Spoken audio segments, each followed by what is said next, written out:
How are you dealing with just being that young and just dealing with all this tragedy around you? It's like, I'm numb to death.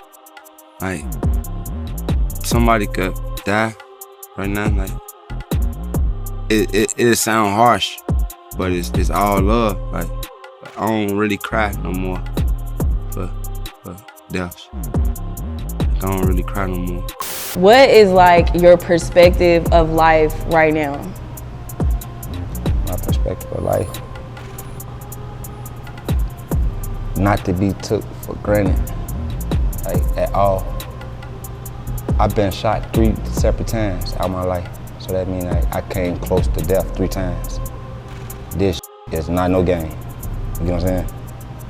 I don't think God give out that many passes. Like, wow, so dang, this was like recent. I just got shot a few weeks ago. I got shot 4th of July.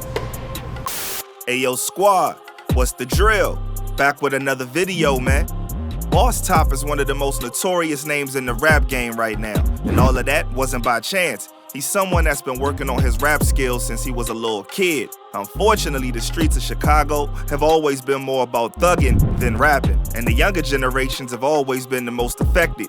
Nobody from the shot came out unscathed. From hits, the shootings, the funerals, that's all people like Bosstop have ever known. With his recent legal trouble and assassination attempt, it's safe to say bruh going through it. So today, we're gonna break down the current issues plaguing our brother Bosstop. So without further ado, let's skip the play and get down to business. Bosstop grew up in Oblock, and Oblock is in the greater Grand Crossing neighborhood on the south side of Chicago. There's always been an abundance of people in Oblock, and with that comes a lot of struggle and a lot of crime. For decades, there have been extreme dangers and a lot of bodies. Even the name Oblock is an infamous homage to the fallen soldier O.D. Perry, who met his demise on August 10th, 2011. O.D. wasn't just another person, he was actually Bosstop's right-hand man. So Bosstop grew up around the drama, but still tried to break through and get somewhere. And with the help and encouragement of King Von, he was actually able to get there. However, things haven't really been easy since he got clout either. While he's getting more and more successful, the world outside of the music industry gets more and more dangerous every day. He has had to see a lot of people in his life leave Earth, not just OD, but King Von too. Even though Bosstop always refuses to talk about the details of that, the demise of King Von was very hard for him. He was actually nearby the day he was killed. When he went to sleep that night, Von was alive, but when he woke up, he was gone. Not even know anything about I this. ain't know nothing. I ain't finna talk about this either, though. I ain't talking about November 6th. You don't want to talk about it? Okay. Bosstop still can't really hold it together when he thinks about the entire experience. But what's worse is that he too was a recipient of bullets. On the 4th of July 2022, Bosstop and 4 of his friends were in Oblock, just like they have been all their lives. But this time, fate had something different in store. 2 men in a black SUV pulled up to the block and started showering bullets at them. Wow, so dang, this was like recent. I just got shot a few weeks ago. I got shot 4th of July. Oh wow, so you already knew, like as soon as you stepped out the door you felt it, or was it like that thing? You know that. When you feel it all day? Intuition. Yeah. It's intuition. My whole day was off. I was telling my homie on the phone, like, it's day off. It only took mere minutes, and all 5 men at the scene were all riddled with bullets. The police and emergency services got there shortly after, and it was found out that Bosstop was one of the wounded. All 5 men were rushed to the hospital immediately. Although they were all badly injured, they survived the night and are recovering from their injuries slow and steady.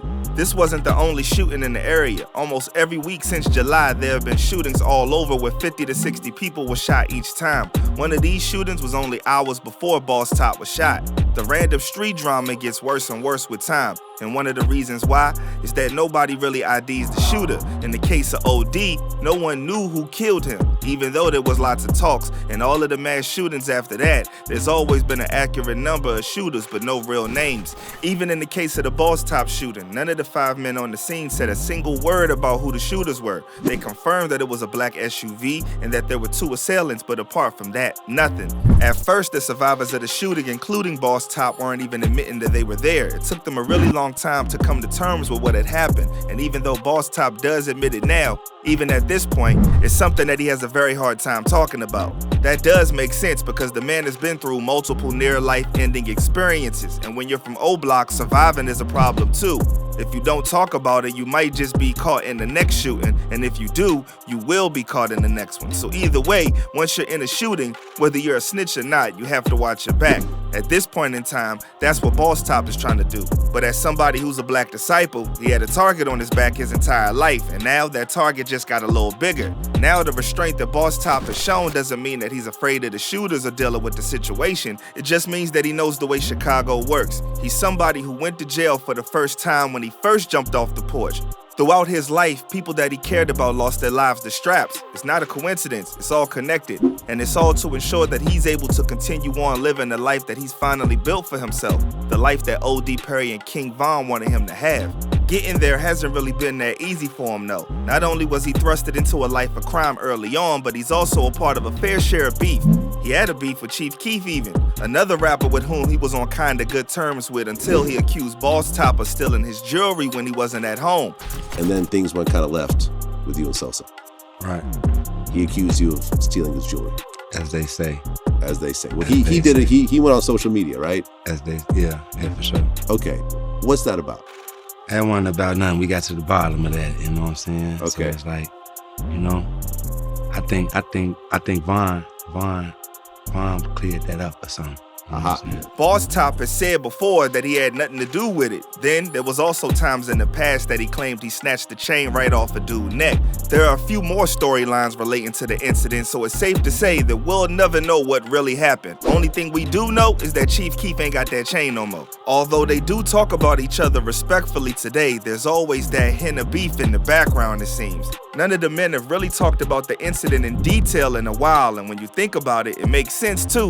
Bosstop has not had it easy. He had to grow up very quick when he was incarcerated. In a way, he pretty much skipped out on the most important years and fast-forwarded his life to an adult. The adult worries that most of us are very slowly exposed to, he had to deal with all at once before most did. What's even worse is that even once he got out and built a life for himself through his music, the hard life was still chasing him. It's hard to just walk away from it, and because of it all, he's even landed back in jail. A few years ago, he was facing 90 years in prison alongside King Von. And even though he was lucky enough to be able to afford a good enough lawyer that got him a great deal of serving only 6 years, out of which he only actually served 34 months, but jail is jail. No one really has a good time in jail. Throughout the time you're inside, time pauses for you. But at the same time, the world moves at an extremely fast pace on the outside, in a way that one wouldn't normally expect it to.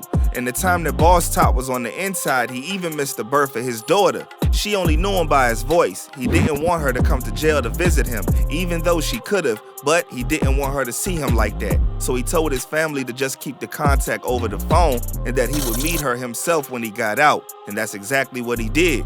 Bosstop got an early release on Christmas Eve, and when he met his daughter for the first time, she didn't even know his face. So you get out and you get to see all your kids again. Yeah. Is that the best feeling in the world? Yeah, my little daughter, she ain't know me. Like, she knew me from my voice, and then, like, my mom wanted to bring her to the county. I ain't want her to bring her to the joint, because in the joint, you know, I could touch her. I ain't want to touch her like that. I'm like, I want to touch her when I get out. For a man that's all about his family, that exchange was super painful. Even though it's something he's worked through, he still regrets not being able to have that instant connection with his daughter as he was able to have with his other children. At this point, Bosstop chooses to stay in Chicago, and as long as he does that, he knows things can only go two ways. He'll either be taken out or end up in jail again. Either way, he will be away from his friends, family, and loved ones and risk becoming another rapper gone too soon. However, the one thing that nobody really understands here is why Bosstop is still living in Chicago, knowing the dangers he's constantly in, and the way his own people have died in that very area. Some say it's because he feels a duty to the block because he wants to continue being the spokesperson for the place. Others say he likes the danger. Let me know what you think about it in the comments below. I'd love to hear what you guys think.